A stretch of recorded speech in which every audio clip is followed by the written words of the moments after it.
Hello students, आज की इस वीडियो में हम लोग इक्विलिब्रियम चैप्टर पढ़ेंगे। इक्विलिब्रियम जो कि फिजिकल केमिस्ट्री का बहुत ही इंपॉर्टेंट चैप्टर है और एकदम इजी है ये चैप्टर। बहुत सारे कॉन्सेप्ट जो है इतने इजी होते हैं इसमें कि इसके क्वेश्चन तो आप लोग आराम से सॉल्व कर ही सकते हैं अगर इस चैप्टर को थोड़ा सा ध्यान से पढ़ेंगे तो। इक्विलिब्रियम बेसिकली हम लोग दो पार्ट में पढ़ेंगे, एक केमिकल इक्विलिब्रियम और एक आयनिक इक्विलिब्रियम। फिजिकल इक्विलिब्रियम भी मैंने लिखा हुआ है एक्चुअली, कहीं कहीं पे एनसीईआरटी में तो एक ही चैप्टर है इक्विलिब्रियम के नाम से, इसी में पूरा का पूरा चैप्टर दिया हुआ है। पर जैसे 11th क्लास के कोर्स में एक चैप्टर है इक्विलिब्रियम, एक चैप्टर है आयनिक इक्विलिब्रियम, और इक्विलिब्रियम वाले चैप्टर को दो पार्ट में डिवाइड किया है, केमिकल इक्विलिब्रियम और फिजिकल इक्विलिब्रियम। ठीक है, पर फिजिकल इक्विलिब्रियम के तो थोड़े से कॉन्सेप्ट हम लोग पढ़ते हैं, पर मोस्टली हम लोग केमिकल इक्विलिब्रियम के सारे कॉन्सेप्ट्स को इसमें पढ़ते हैं। और जो भी कॉन्सेप्ट हम लोग यहाँ पढ़ेंगे केमिकल इक्विलिब्रियम में, वो सारे कॉन्सेप्ट्स बाद में कहाँ यूज़ होंगे? आयनिक इक्विलिब्रियम में। इसके अलावा वो इलेक्ट्रोकेमिस्ट्री में भी यूज़ होता है, थर्मोडायनेमिक में भी यूज़ होता है, काइनेटिक्स में भी यूज़ होता है। तो अगर ये वाला चैप्टर नहीं पढ़ोगे, इसके कॉन्सेप्ट नहीं समझोगे, तो उन चैप्टर्स को भी बनाने में आपको दिक्कत आएगी। इसलिए इक्विलिब्रियम एक इंपॉर्टेंट चैप्टर है और केमिकल इक्विलिब्रियम में सारे कॉन्सेप्ट्स को हम लोग क्लियर करेंगे। तो इक्विलिब्रियम को दो पार्ट में पढ़ेंगे, केमिकल और आयनिक। केमिकल इक्विलिब्रियम में भी हम लोग फिजिकल इक्विलिब्रियम भी पढ़ेंगे। तो अभी हम लोग फिलहाल ये इतना पढ़ेंगे, केमिकल और फिजिकल इक्विलिब्रियम। आयनिक इक्विलिब्रियम इसके बाद में स्टार्ट करूंगी जब सारे कॉन्सेप्ट्स हम लोग सीख जाएंगे। तो अभी क्योंकि हम लोग इक्विलिब्रियम पढ़ने जा रहे हैं और केमिकल इक्विलिब्रियम और फिजिकल इक्विलिब्रियम के बारे में पढ़ने जा रहे हैं, तो सबसे पहले तो इक्विलिब्रियम जो वर्ड बार बार आ रहा है, ये क्या है? इक्विलिब्रियम होता क्या है? तो इक्विलिब्रियम एक स्टेट है। जैसे फॉर एग्जांपल आप लोग वो देखे होंगे, जब आप लोग मार्केट में सब्जी लेने जाते हैं तो वहाँ पे जो तराजू होता है जिससे सब्जी तौलते हैं या कुछ भी सामान तौलते हैं, उसके लिए जो तराजू होता है किसी भी दुकान वगैरह में, है ना, जो वेट होता है, उसमें जब दोनों बैलेंस एक बराबर आ जाते हैं, एक तरफ हम लोग वेट रखे होते हैं और एक तरफ हम लोग कोई ऑब्जेक्ट रखे होते हैं, ठीक है, सब्जी या राशन, ग्रोसरी वगैरह कुछ भी, ठीक है, तो जब दोनों स्टेट बराबर आ जाते हैं तो उसको हम लोग क्या बोल सकते हैं? इक्विलिब्रियम स्टेट में बोल सकते हैं, क्योंकि कोई चेंजेस नहीं हो रहा है ना तो ये नीचे आ रहा है और ना तो ये ऊपर जा रहा है, ना ये नीचे आ रहा है और ना ये ऊपर जा रहा है, तो यहाँ पे कोई भी चेंजेस नहीं हो रहा है, तो इसको हम लोग बोलेंगे इक्विलिब्रियम स्टेट में।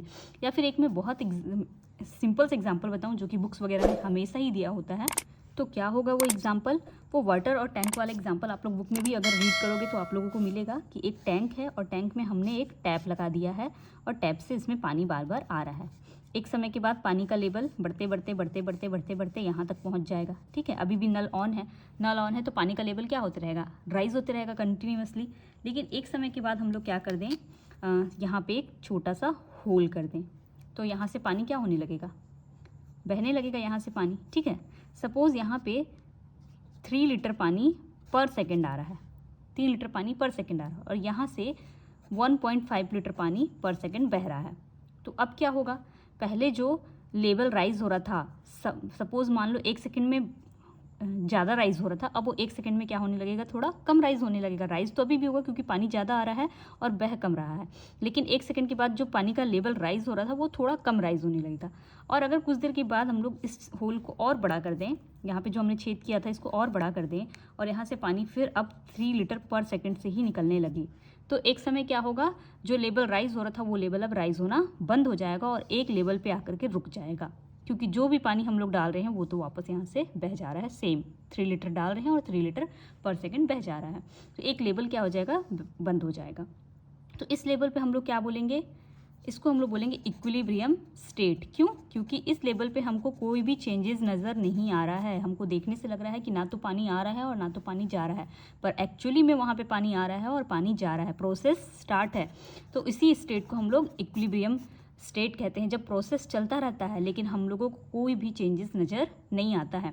और कौन सा चेंजेस नज़र नहीं आएगा? ऐसा चेंजेस जिसको आप देख सकते हो, जिसको आप मेज़र कर सकते हो, तो कोई भी मेजरेबल प्रॉपर्टी नज़र नहीं आएगी, तो उस चेंज को हम लोग क्या कहेंगे? इक्विलिब्रियम स्टेट कहेंगे। मेजरेबल प्रॉपर्टी में कोई भी चेंज नज़र नहीं आएगा तो उसको हम लोग इक्विलिब्रियम स्टेट कहेंगे। जैसे यहाँ पे वॉल्यूम यहाँ से यहाँ तक v है, ये v का v रह गया है ना, बढ़ा नहीं, v से हाई भी नहीं हुआ, लो भी नहीं हुआ, तो ये मेजरेबल प्रॉपर्टी यहाँ पे वॉल्यूम थी। वॉल्यूम यहाँ पे ना तो बढ़ा ना तो घटा, तो हम लोग क्या बोलेंगे? इसको इक्विलिब्रियम स्टेट, क्योंकि एक्चुअली में वॉल्यूम बढ़ रहा है और घट रहा है। बार बार पानी आ रहा है तो वॉल्यूम बढ़ रहा है और बार बार पानी जा रहा है तो वॉल्यूम घट रहा है, लेकिन हम लोगों को क्या लग रहा है कि कोई वॉल्यूम में चेंजेस नहीं आ रहा है। तो जो मेजरेबल प्रॉपर्टी है हमारी वॉल्यूम, यहाँ पे वो उसमें चेंज नज़र नहीं आ रहा है, तो हम उस स्टेट को क्या कहेंगे? इक्विलिब्रियम स्टेट कहेंगे। तो यहाँ पे मैंने डेफिनेशन भी लिखा हुआ है, इस डेफिनेशन को आप लोग कॉपी कर लेना। The state of system at which all the measurable properties of the system like pressure, measurable properties में यही आते हैं, प्रेशर होगा, कोई रिएक्शन है तो उसमें हम लोग प्रेशर मेजर करेंगे, temperature, colour, moles, density, volume etcetera become constant. मतलब किसी भी प्रोसेस का प्रेशर, टेम्परेचर, कलर, मोल या डेंसिटी या वॉल्यूम जो है वो कांस्टेंट हो जाए, उसमें कोई चेंज ना हो, तो उस स्टेट को हम लोग क्या कहेंगे, इक्विलिब्रियम स्टेट। लेकिन उस टाइम पे प्रोसेस चलता रहता है, ये क्लियर होना चाहिए। तो इक्विलिब्रियम आई होप आप लोगों को अच्छे समझ आ गया होगा कि जब भी हम लोग कोई प्रोसेस हम देख रहे हैं, वहाँ पे प्रोसेस हो तो रहा है लेकिन हमको कोई चेंज नज़र नहीं आ रहा है, तो उसको हम लोग बोलेंगे इक्विलिब्रियम। फॉर एग्जांपल, एक और एग्जांपल हम लोग ले लेते हैं। यहाँ पे मान लेते हैं बन रहा है PCl5 से PCl3 प्लस Cl2 बन रहा है, ठीक है। मान लेते हैं PCl5 यहाँ पे 10 लीटर था और PCl3 0 शुरू में तो कुछ नहीं अमाउंट होगा ना। मान लेते हैं इनिशियली जब रिएक्शन स्टार्ट हुआ है, t बराबर 0 सेकेंड बोल देती हूँ मैं, ठीक है। फिर t बराबर 5 सेकेंड बाद क्या होता है, यहाँ पे ये 10 लीटर से हो जाता है 8 लीटर और इसका 2 लीटर और इसका 2 लीटर बन जाता है, ठीक है। फिर t बराबर 10 सेकेंड के बाद टाइम क्या हो रहा है, 10 सेकेंड हो रहा है, एक्चुअली स्मॉल t होगा ना, कैपिटल T मतलब टेम्परेचर, ठीक है। तो 6 लीटर यहाँ पे ये 4 लीटर हो गया और ये भी 4 लीटर हो गया। फिर t बराबर 15 सेकेंड के बाद ये हो गया 4 लीटर और ये हो गया 6 लीटर और ये भी हो गया 6 लीटर। मैं ऐसा रैंडम एग्जांपल ले रही हूँ ना, ये मत सोचना कि ऐसे इतने ही लीटर में कन्वर्ट होता है, चेंज होता है। ये बिल्कुल हाइपोथेटिकल एग्जांपल है, इसको बिल्कुल भी सही नहीं मानना है ना। ये जो वैल्यू है इसको सही नहीं मानना है, बाकी जो मैं बताना चाह रही हूँ वो बिल्कुल करेक्ट है, ठीक है। फिर t बराबर 20 सेकेंड में हम लोग देख रहे हैं, तो ये 4 लीटर, ये 6 लीटर, ये 6 लीटर। फिर t बराबर 25 सेकेंड में भी हम लोग देख रहे हैं, तो ये 4 लीटर, ये 6 लीटर और ये 6 लीटर, ठीक है। तो एक समय के बाद क्या हुआ, ये चेंजेस होना बंद हो गया, जो वॉल्यूम है वो कांस्टेंट हो गया। यहाँ पे हम लोग वॉल्यूम काउंट कर सकते थे, आप चाहो तो प्रेशर भी यहाँ पे लिख सकते थे, पर मैं वॉल्यूम के हिसाब से बता दी, कोई बात नहीं। प्रेशर के हिसाब से भी आप लोग कर सकते हो, अगर गैसेस रिएक्शन है तो प्रेशर ही देखेंगे वहाँ पे हम लोग, है ना। तो ये क्या हुआ, यहाँ पे कांस्टेंट हो गया। तो अगर ये वैल्यू कांस्टेंट हो गया लेकिन अभी भी प्रोसेस चल रहा है वहाँ पे, है ना, तो हम लोग उसको क्या बोलेंगे, इक्विलिब्रियम स्टेट में बोलेंगे, ठीक है। या सपोज मान लो यहाँ पे ये येलो कलर का है, ऐसे ही मैं बोल रही हूँ, येलो होता नहीं है ये ना, और फिर वो ब्लैक में बदल रहा है, ठीक। येलो और ब्लैक का दूसरा एग्जाम्पल है, पर इसी को मैं ऐसे बता रही हूँ। फिर येलो से ब्लैक में बदल रहा है, फिर येलो से ब्लैक में बदल रहा है, आपको दिख रहा है। तो जब तक दिख रहा है चेंजेस, तब तक तो ठीक है, हाँ चेंजेस हो रहा है, इक्विलिब्रियम स्टेट नहीं है। लेकिन एक समय के बाद चेंजेस दिखना बंद हो जाएगा कि येलो से ब्लैक हो रहा है, लेकिन वहाँ पे प्रोसेस चलता रहेगा। आप चेक करोगे तो PCl3 बनता रहेगा और Cl2 भी बनता रहेगा, तो वो प्रोसेस क्या कहलाएगा, इक्विलिब्रियम स्टेट में कहलाएगा वहाँ पे। तो प्रोसेस चलता रहता है लेकिन जो मेजरेबल प्रॉपर्टी होती है वो कांस्टेंट हो जाती है, जिसके कारण हम उसको मेजर नहीं कर पाते हैं, तो वैसे प्रोसेस को हम लोग बोलते हैं इक्विलिब्रियम। तो केमिकल इक्विलिब्रियम और फिजिकल इक्विलिब्रियम में सबसे पहले हम लोग इक्विलिब्रियम समझना था और हम लोग इक्विलिब्रियम को समझ लिए। अब इक्विलिब्रियम के बहुत सारे कॉन्सेप्ट्स हैं, हम उनको पढ़ने जाएंगे, लेकिन इक्विलिब्रियम के बहुत सारे कॉन्सेप्ट्स को पढ़ने से पहले हम लोगों को बहुत सारे टर्म्स पढ़ने होंगे या कुछ ऐसी चीज़ों को जानना होगा जो इक्विलिब्रियम वाला चैप्टर पढ़ने के लिए इंपॉर्टेंट है। तो पहले हम लोग उनको जान लेते हैं, फिर हम लोग इक्विलिब्रियम के सारे कॉन्सेप्ट्स को पढ़ेंगे। तो अभी फ़िलहाल ये इस वीडियो में हम लोग केवल क्या पढ़ेंगे, इंट्रोडक्शन पढ़ेंगे, और इंट्रोडक्शन में हम लोग इक्विलिब्रियम क्या है ये तो देख ही लिए। अब इसके साथ साथ हम लोग और क्या देखेंगे, इस चैप्टर में आने वाले जो टर्म्स हैं उनका डेफिनेशन, उनके बारे में उनको समझेंगे, और कुछ इंपॉर्टेंट टॉपिक्स जो इस चैप्टर को कवर करने के लिए ज़रूरी है, ये बस इस वीडियो में हम लोग देखने वाले हैं। तो अगर आप लोग को वीडियो अभी तक अच्छा लग रहा हो तो वीडियो को लाइक कर दो, चैनल को सब्सक्राइब कर दो, ताकि इसके बाद का पार्ट भी जब भी मैं अपलोड करूँ तो आप लोगों को पता चल जाए, और नोटिफिकेशन बेल को हिट कर देना ताकि नोटिफिकेशन आप लोगों को आसानी से मिल जाए, ठीक है। तो अभी हम लोग इंट्रोडक्शन तो देख लिए, अब हम लोग चलेंगे इसमें जो कुछ टर्म्स हैं या कुछ ऐसे इंपॉर्टेंट टॉपिक्स हैं जो इस चैप्टर को कवर करने के लिए ज़रूरी है, उनको देखने। केमिकल इक्विलिब्रियम में जो सबसे पहला हमारा टॉपिक है वो है केमिकल रिएक्शन का। टाइप्स ऑफ केमिकल रिएक्शंस हम लोग पहले देखेंगे। आप लोगों ने बहुत बार सुना भी होगा इन सब के बारे में, जो हम लोग भी पढ़ने वाले हैं। तो सबसे पहले on the basis of physical state. Physical state मतलब रिएक्टेंट और प्रोडक्ट का फिजिकल स्टेट ना, कि रिएक्टेंट कौन से फिजिकल स्टेट में है और प्रोडक्ट कौन से फिजिकल स्टेट में। तो on the basis of physical state दो प्रकार के होंगे, एक होमोजीनस रिएक्शन और एक हेट्रोजीनस रिएक्शन। होमोजीनस मतलब सममांगी, हिंदी में बोलते हैं इसको सममांगी अभिक्रिया, और हेट्रोजीनस मतलब इसको हिंदी में बोलते हैं विसममांगी अभिक्रिया। नाम से क्लियर है, होमो यानी सम, जिनस सेम, जो ओरिजिन वाले हों मतलब सेम हो, है ना, और विषम मतलब अलग अलग प्रकार के हों। तो सममांगी मतलब ऐसा रिएक्शन जिसमें रिएक्टेंट और प्रोडक्ट सब एक ही अवस्था में हो, एक ही फिजिकल कंडीशन में हो। जैसे यहाँ पे मैंने एग्जांपल दिया हुआ है हैबर प्रोसेस का, N2 + H2 3H2 will gives 2NH3। तो N2 गैस है, नाइट्रोजन गैस है, यहाँ हाइड्रोजन गैस है, और अमोनिया जो बन रहा है वो भी यहाँ पे गैस है। तो सारे के सारे जो रिएक्टेंट्स थे वो भी गैस और प्रोडक्ट है वो भी गैस। तो ऐसे रिएक्शन क्या कहलाएंगे? होमोजीनस रिएक्शन वाले कहलाएंगे। इसमें क्या होता है? All reactants and products are in same phase. आप लोग यहाँ पे लिख लेना, all reactants and products are in same phase. All reactants and products are in same phase. The homogeneous reaction is the reaction in which all reactants and products are in same phase. Next is heterogeneous reaction. Clear है? all reactants and products are in same phase यहाँ बोला था, तो heterogeneous में क्या होगा? are in 2 or more phase. तो all reactants, या all नहीं बोलना चाहिए, reactants केवल, and products are in 2 or more phase, एक से अधिक, दो से अधिक अवस्था में होंगे। ठीक है, फॉर एग्जाम्पल यहाँ पे मैंने लिया हुआ है zinc carbon dioxide, zinc oxide है, सॉरी ये है ना, कार्बोनेट नहीं है, सिर्फ जिंक ऑक्साइड, ZnO है ना, ये किस में है? सॉलिड स्टेट में होता है, और कार्बन मोनोऑक्साइड जो है वो गैसेस स्टेट में होता है।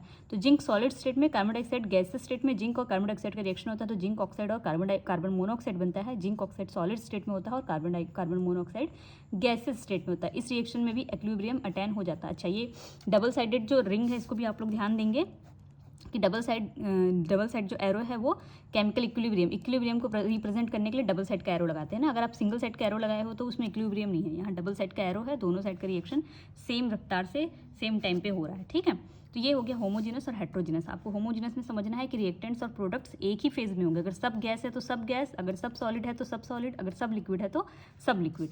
हेट्रोजीनस में क्या होगा? कुछ सॉलिड होगा तो कुछ गैस होगा। जैसे एक और एग्जांपल मैं बताती हूँ, कैल्शियम कार्बोनेट का डिकम्पोजिशन अगर हम लोग कराते हैं तो बनता है calcium oxide plus carbon dioxide.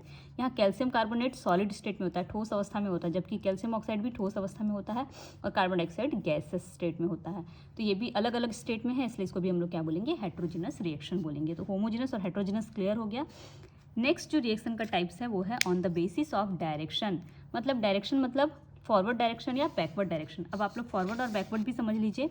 जैसे मैं यहाँ पे इक्विलिब्रियम का रिएक्शन बोल रही हूँ कि ए से बी बन रहा है और कुछ समय के बाद इक्विलिब्रियम अटेंड हो जा रहा है, तो मैंने इक्विलिब्रियम के लिए दोनों साइड का एरो लगा दिया।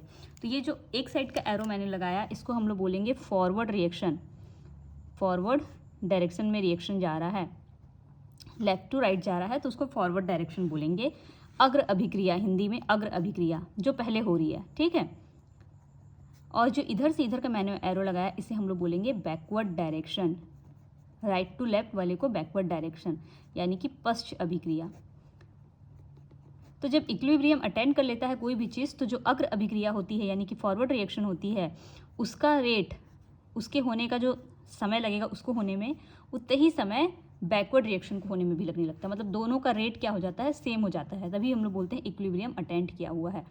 ठीक, जब तक दोनों का रेट सेम नहीं होगा, ए से बी बन तो रहा है लेकिन बी से ए भी वापस बन रहा है, इक्विलिब्रियम तो है, लेकिन ए से बी जल्दी जल्दी बन रहा है और बी से ये धीरे धीरे बन रहा है। जैसे मैंने पानी का एग्जांपल बताया था कि पहले पानी 3 लीटर पर सेकंड की रफ्तार से आ रहा था और जा किस रफ्तार से रहा था? 1.5 लीटर पर सेकंड की रफ्तार से जा रहा था। तो अग्र अभिक्रिया तो तेज हो रही थी पर पश्च अभिक्रिया धीरे हो रही थी। यहाँ पे क्या हो रहा था? अग्र अभिक्रिया की रफ्तार तेज थी और पश्च अभिक्रिया की रफ्तार कम थी। तो यहाँ पे इक्विलिब्रियम अटेंड नहीं हुआ था। लेकिन जब मैंने कहा कि 3 लीटर पानी पर सेकंड आ रहा है और 3 लीटर ही पर सेकंड जा रहा है, तब क्या हो गया? अग्र अभिक्रिया यानी कि फॉरवर्ड डायरेक्शन और पश्च अभिक्रिया दोनों एक बराबर रफ्तार से होने लगी। तब हमने कहा कि इक्विलिब्रियम अटेंड हो गया। तो आपको ध्यान रखना है कि इक्विलिब्रियम तभी अटेंड होता है जब दोनों तरफ का रिएक्शन क्या हो जाता है? रेट सेम हो जाता है। और इक्विलिब्रियम अटेंड होने के लिए रिएक्शन को दोनों तरफ होना होता है। तो on the basis of direction, दोनों तरफ हो रहा है कि एक तरफ हो रहा है, इस डायरेक्शन के बेस पर रिएक्शन दो टाइप के होंगे, एक रिवर्सिबल रिएक्शन और एक इरिवर्सिबल रिएक्शन। तो रिवर्सिबल रिएक्शन नाम से स्पष्ट है, हिंदी में इसको बोलते हैं उत्क्रमणीय अभिक्रिया। उत्क्रमणीय अभिक्रिया, और इसको बोलते हैं अनुत्क्रमणीय अभिक्रिया, इरिवर्सिबल रिएक्शन। तो रिवर्सिबल रिएक्शन का मतलब क्या हो गया? जहाँ पे रिएक्शन दोनों डायरेक्शन में हो रहा है। यहाँ पे देखो मैंने डबल हेडेड एरो लगाया हुआ है, एक इधर जा रहा है और एक इधर आ रहा है। तो क्या हो रहा है, हाइड्रोजन और आयोडीन रिएक्ट कर रहे हैं, हाइड्रोजन आयोडाइड बना रहे हैं और हाइड्रोजन आयोडाइड वापस डिकम्पोज होकर हाइड्रोजन और आयोडीन बना रहे हैं। दोनों डायरेक्शन में रिएक्शन हो रही है, फॉरवर्ड भी और बैकवर्ड भी। ठीक, इरिवर्सिबल रिएक्शन में केवल देखो यहाँ पे KClO3 का डिकम्पोजिशन वाला रिएक्शन हमने लिया है, वो सिर्फ एक ही डायरेक्शन में होता है, पोटेशियम क्लोराइड बना और O3 बना और उसके बाद वो वापस इसमें चेंज नहीं होगा ना। ठीक है, यहाँ पे ये वापस इसमें चेंज हो जा रहा है, तो दोनों दिशा में डायरेक्शन में अभिक्रिया हो रही है, पर यहाँ पे ये टूट गया तो टूट गया, फिर वो वापस चेंज नहीं होगा। तो अभिक्रिया क्या हो रही है, सिर्फ एक ही डायरेक्शन में हो रही है, केवल फॉरवर्ड डायरेक्शन में हो रही है। तो इसको हम लोग क्या बोलेंगे, अनुत्क्रम नहीं। आप चाहो तो इसको उल्टा भी लिख सकते हो, 2KCl + O3 2KClO3, तो भी रिएक्शन क्या हो रहा है, सिर्फ एक ही दिशा में हो रही है, इधर अभी सिर्फ इधर ही हो रही थी, अभी सिर्फ इधर ही, दोनों तरफ नहीं हो रही है। तो ऐसे रिएक्शन को क्या बोलेंगे, इरिवर्सिबल रिएक्शन। तो रिवर्सिबल रिएक्शन और इरिवर्सिबल रिएक्शन तो बहुत इंपॉर्टेंट है इस चैप्टर में। जब तक रिएक्शन दोनों दिशा में नहीं होगी तब तक तो इक्विलिब्रियम हो ही नहीं सकता। सारे इक्विलिब्रियम के लिए हम लोग को रिएक्शन को दोनों दिशा में लेना है। तो इरिवर्सिबल रिएक्शंस में इक्विलिब्रियम अटेंड हो ऐसा हम लोग नहीं पढ़ना, हम ऐसा नहीं है। हमेशा इक्विलिब्रियम कहाँ अटेंड होगा, रिवर्सिबल रिएक्शन में अटेंड होगा। तो हम लोग रिवर्सिबल रिएक्शन ही इस चैप्टर में पढ़ने वाले हैं। ठीक है, तो यहाँ पर रिवर्सिबल रिएक्शन और इरिवर्सिबल रिएक्शन का मैंने कुछ पॉइंट लिख दिया हुआ है, आपको इसको नोट करना है। ये पूछता भी है, डायरेक्ट क्वेश्चन भी पूछता है, तो इसको आप लोग नोट कर लेना। रिवर्सिबल रिएक्शन क्या है, प्रोसीड इन बोथ डायरेक्शन, दोनों डायरेक्शन में होगी, A से B जाएगा और B से वापस A आएगा। और इरिवर्सिबल रिएक्शन क्या होगा, proceed only in one direction, A से B गया तो बस खत्म, फिर B वापस A में नहीं बदलेगा। फिर रिवर्सिबल रिएक्शन में क्या होता है, the reaction never go for completion and ultimately attend equilibrium. A से B बनता है और B से A बनता है, तो हमको प्रोडक्ट पूरा बन जाए ऐसा नहीं होता है ना, कभी भी रिएक्शन कंप्लीट नहीं होता है, सिर्फ वो इक्विलिब्रियम को अटेंड कर लेता है। एक समय तक बी बना फिर वो वापस ए में बदलने लगता है। तो हमेशा हमको 100% प्रोडक्ट यहाँ पे कभी नहीं मिलेगा, पूरा रिएक्शन कभी नहीं होगा। तो कभी भी रिवर्सिबल रिएक्शन कंप्लीट नहीं होता है ना। ठीक है, बस वो इक्विलिब्रियम को अटेंड कर लेता है। इरिवर्सिबल रिएक्शन को हम लोग क्या बोल सकते हैं कि कंप्लीट हो सकता है। हालांकि कोई भी रिएक्शन ऐसा कोई भी रिएक्शन नहीं है जो इरिवर्सिबल हो। जितने भी नेचर में रिएक्शन है, प्रकृति में जितने भी, पूरे ब्रह्मांड में जितने भी रिएक्शन है, वो सभी के सभी रिवर्सिबल ही हैं नेचर में। पर हम लोग एक इरिवर्सिबल रिएक्शन का कॉन्सेप्ट लेते हैं क्योंकि सपोज A से B बन रहा है और B 99% बन चुका या 99.9% बन चुका, अभी भी 0.1% बनना बचा है। क्योंकि आपको भी पता है फिजिक्स थर्मोडायनेमिक का लॉ ही है कि कुछ भी चीज़ पूरा 100% तो कंप्लीट हो ही नहीं सकती। तो 0.1% तो बचा ही है, लेकिन 99.9% बन गया तो इसको हम लोग 100% तो बोल ही सकते हैं ना। तो हम लोग बोलेंगे हाँ कंप्लीट हो गया, पर हुआ नहीं है। एक्चुअली में ब्रह्मांड में कोई भी रिएक्शन कंप्लीट होता नहीं है, पर हम लोग ऐसा कह सकते हैं कि कंप्लीट हो सकता है क्योंकि बहुत हद तक कंप्लीट हो जाता है। ठीक है, reversible reaction it can only occur in closed vessel. अब आपको रिवर्सिबल के लिए केवल क्लोज्ड वेसल चाहिए। जैसे फॉर एग्जाम्पल एक रिवर्सिबल रिएक्शन का एग्जाम्पल मैं लेती हूँ, अमोनिया फॉर्मेशन का जो हैबर प्रोसेस है, N2 + 3H2 will gives 2NH3। इसमें भी एक समय के बाद इक्विलिब्रियम अटेंड कर लेता है क्योंकि ये दोनों डायरेक्शन में रिएक्शन हो रहा है, मतलब ये कौन सा रिएक्शन है, रिवर्सिबल रिएक्शन है। तो हम लोग एक कंटेनर में नाइट्रोजन लेंगे प्लस हाइड्रोजन लेंगे, ये बदलेगा अमोनिया में, और फिर कुछ देर बाद क्योंकि ये रिएक्शन ऊपर से इसको बंद कर लेंगे, ये भी गैस है, ये भी गैस है और ये भी अमोनिया भी गैस है, तो गैस बाहर नहीं निकल पाएगी, तो अमोनिया गैस भी बाहर नहीं निकल पाएगी और अमोनिया गैस वापस किस में बदल सकती है, नाइट्रोजन और हाइड्रोजन में। लेकिन सपोज अगर हम लोग इसी को क्लोज्ड कंटेनर, ओपन कंटेनर में ले लें, N2 + H2 will gives NH3, तो नाइट्रोजन भी गैस है, हाइड्रोजन भी गैस है, अमोनिया भी गैस है। जैसे ही हम लोग रिएक्शन कराए और अमोनिया जो कंटेनर है इस कंटेनर से बाहर चला गया, तो अगर ये कंटेनर से बाहर चला गया तो ये इसमें वापस बदल ही नहीं सकता है, तो दूसरे डायरेक्शन में रिएक्शन नहीं होगा कभी भी, है ना। तो दूसरे डायरेक्शन में रिएक्शन कब होगा, जब वो कंटेनर क्या हो, क्लोज्ड हो, बंद रहेगा तो वापस उसमें बदल जाएगा। तो ओपन कंटेनर में कभी भी रिवर्सिबल रिएक्शन नहीं होता है, हमेशा क्लोज्ड कंटेनर में होता है। जबकि सेम रिएक्शन को अगर आप ओपन कंटेनर में करा दो तो वो इरिवर्सिबल रिएक्शन हो जाता है। ठीक है, यहाँ पे रिएक्शन का एग्जाम्पल दिया हुआ है इरिवर्सिबल रिएक्शन का, प्रेसिपिटेशन, न्यूट्रलाइजेशन, हीटिंग वगैरह जो है वो इरिवर्सिबल है। लेकिन हीटिंग कहाँ होना चाहिए, ओपन वेसल में होना चाहिए। कंटेनर कैसा होना चाहिए, ओपन होना चाहिए। ठीक है, इसके अलावा और क्या एग्जाम्पल हो सकता है, किसी भी चीज़ का थर्मल डिकम्पोजिशन करोगे, अगर थर्मल डिसोसिएशन अगर करेंगे, हीट करके अगर किसी चीज़ को करेंगे, अगर वो वेसल क्लोज्ड है तो वो रिवर्सिबल हो जाएगा रिएक्शन, और अगर वो वेसल ओपन है तो वो रिएक्शन कैसा हो जाएगा, इरिवर्सिबल। ठीक है, फॉर एग्जाम्पल PCl5 को अगर हम लोग को डिसोसिएट करना है, फॉस्फोरस पेंटाक्लोराइड को डिसोसिएट करना है, वो फॉस्फोरस ट्राइक्लोराइड और क्लोरीन बनाता है, ठीक है। अगर ये कंटेनर क्लोज्ड है तो दोनों डायरेक्शन में रिएक्शन होगा, रिवर्सिबल हो जाएगा। लेकिन अगर कंटेनर क्लोज नहीं है तो ये सिर्फ एक ही डायरेक्शन में रिएक्शन होगा और PCl3 और Cl2 क्या होगा, बाहर चला जाएगा कंटेनर से और फिर रिएक्शन वापस दूसरे डायरेक्शन में, बैकवर्ड डायरेक्शन में नहीं हो पाएगा। तो ये ध्यान रखेंगे कि रिवर्सिबल रिएक्शन दोनों डायरेक्शन में होता है, कभी भी कंप्लीट नहीं होता है और 100% कंप्लीट कभी नहीं होता है और हमेशा क्लोज्ड वेसल में होता है। जबकि इरिवर्सिबल रिएक्शन एक ही डायरेक्शन में होता है, केवल एक डायरेक्शन, कोई भी एक डायरेक्शन, और ये 100% कंप्लीशन इसको माना जा सकता है और इसके लिए कोई भी क्लोज कंटेनर वाला कंडीशन जरूरी नहीं है, ये ओपन कंटेनर में भी, ओपन वेसल में हो जाता है, ठीक है। तो ये था रिवर्सिबल और इरिवर्सिबल रिएक्शन। इसके अलावा और क्या रिएक्शन के टाइप्स हैं हम लोग वो देख लेते हैं। तो वापस हम लोग चलते हैं अपने रिएक्शन के टाइप्स वाले में। अब नेक्स्ट है on the basis of speed. Speed के बेसिस पे रिएक्शन या तो फास्ट होगा या तो स्लो होगा। तो यहाँ पे एक एग्जांपल मैंने लिया हुआ है, न्यूट्रलाइजेशन का एग्जांपल है। स्ट्रॉन्ग एसिड और स्ट्रॉन्ग बेस का न्यूट्रलाइजेशन हम लोग करा रहे हैं। उदासीनीकरण की अभिक्रिया, अम्ल लिए हैं और क्षार लिए हैं, प्रबल अम्ल प्रबल क्षार, है ना। तो ये NaCl और H2O बना रहा है। चूंकि न्यूट्रलाइजेशन रिएक्शन है, एसिड और बेस को जैसे ही मिलाओगे, दोनों स्ट्रॉन्ग है इसलिए फट से रिएक्शन करता है और फट से ये साल्ट और वाटर में कन्वर्ट हो जाता है। तो बहुत तेज होता है रिएक्शन, तो इसको हम लोग फास्ट रिएक्शन। कुछ रिएक्शन स्लो होते हैं जो कई दिनों में, कई घंटों में या कई महीनों में भी होते हैं। तो यहाँ पे एक एग्जांपल मैंने लिखा है, ये थोड़ा गलत लिखा गया है, मैं फिर से लिख दे रही हूँ। H2 + I2 will gives 2HI। ये बहुत स्लो रिएक्शन है, बहुत धीरे धीरे होता है, डिकम्पोजिशन होता है ना। ये जनरली ऐसे रिएक्शंस क्या होते हैं, मॉलिक्यूलर रिएक्शंस जो होते हैं वो इसके अंतर्गत आते हैं। स्लो रिएक्शन के अंतर्गत कौन से आते हैं, मॉलिक्यूलर रिएक्शंस। और फास्ट रिएक्शन में कौन से आते हैं, जो आयनिक रिएक्शंस होते हैं, क्योंकि आयनिक रिएक्शंस जल्दी होते हैं ना, ठीक है। पर ये हमारा टॉपिक नहीं, इसलिए मैं इसको एक्सप्लेन और नहीं करने वाली हूँ, ठीक। अब चूंकि ये बहुत फास्ट हो रहा है तो इसमें रेट डिटरमाइन हम लोग नहीं कर सकते ना, तो इसका रेट डिटर्मिनेशन इम्पॉसिबल है। रेट डिटर्मिनेशन नहीं कर सकते, इम्पॉसिबल। और चूंकि ये स्लो हो रहा है तो हम लोग इसका रेट डिटरमाइन कर सकते हैं, तो इसका रेट डिटर्मिनेशन क्या है, पॉसिबल है। ये भी ध्यान रखना है, ठीक है। नेक्स्ट जो फोर्थ टॉपिक है वो है on the basis of heat. Heat के बेसिस पे दो टाइप के रिएक्शन होते हैं, एक होता है एक्सोथर्मिक रिएक्शन और एक होता है एंडोथर्मिक रिएक्शन।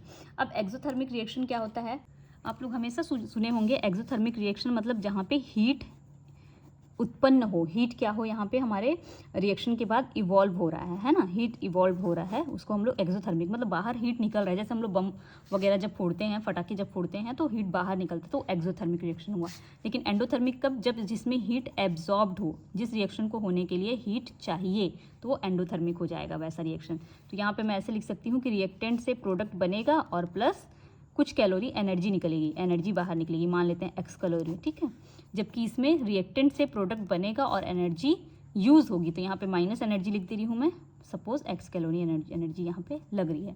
तो वे रिएक्शन जो एनर्जी देते हैं, जब रिएक्शन होता है तो बाहर हीट निकलता है, उसको एक्सोथर्मिक, और जिसमें रिएक्शन में हीट लगता है, जिनको हीट चाहिए होता है, उनको एंडोथर्मिक रिएक्शन कहते हैं। तो चार बेसिस पे हमने रिएक्शंस को डिवाइड कर दिया, पर इसमें सबसे ज़्यादा जो इंपॉर्टेंट है वो होमोजेनस और हेट्रोजेनस, देन रिवर्सिबल और इरिवर्सिबल ही आप लोगों को देखना है मोस्टली। तो रिवर्सिबल रिएक्शन और इरिवर्सिबल रिएक्शन को आप लोग अच्छे से देख लेना। अब चूंकि ये चैप्टर केमिकल इक्विलिब्रियम वाला है और इक्विलिब्रियम तभी अटेंड होगा जब रिएक्शन दोनों डायरेक्शन में होगा, तो हम लोग मोस्टली रिवर्सिबल रिएक्शंस पे ही फोकस करेंगे, क्योंकि रिवर्सिबल रिएक्शन अल्टीमेटली इक्विलिब्रियम को अटेंड कर लेते हैं। तो अभी आज के लिए इतने ही है इस वीडियो में, इतने ही टॉपिक हम लोग देखेंगे। नेक्स्ट जो वीडियो आएगा उस वीडियो में इसकी जस्ट आगे का पार्ट इंट्रोडक्शन ही चलेगा। अभी और भी बहुत सारे टर्म्स हैं जो हम लोग को देखना है, टर्म्स समझना, और ये सारी चीज़ों जो बेसिक चीज़ें हैं इसी को समझने में टाइम लगना है। बाकी चैप्टर में जो कॉन्सेप्ट है वो कुछ कॉन्सेप्ट्स ही हैं, वो 1-2 वीडियो में ही खत्म हो जाएंगे। तो ये मुश्किल से हार्डली 4 वीडियो का केमिकल इक्विलिब्रियम है और उतने में शायद ये कंप्लीट हो जाएगा। उससे ज़्यादा लगेंगे तो भी कोई बात नहीं, आप लोग बहुत धीरे धीरे आराम से इसको पढ़िए। बहुत ईजी चैप्टर है, बहुत मज़ा आने वाला है आप लोगों को। तो मेरे साथ वीडियो में बने रहिए। वीडियो अच्छा लगा हो तो वीडियो को लाइक करो, चैनल को सब्सक्राइब करो और कमेंट बॉक्स में कमेंट करके बताओ अगर आप लोगों को इसमें कुछ भी कन्फ्यूजन हो तो। Thank you so much for watching.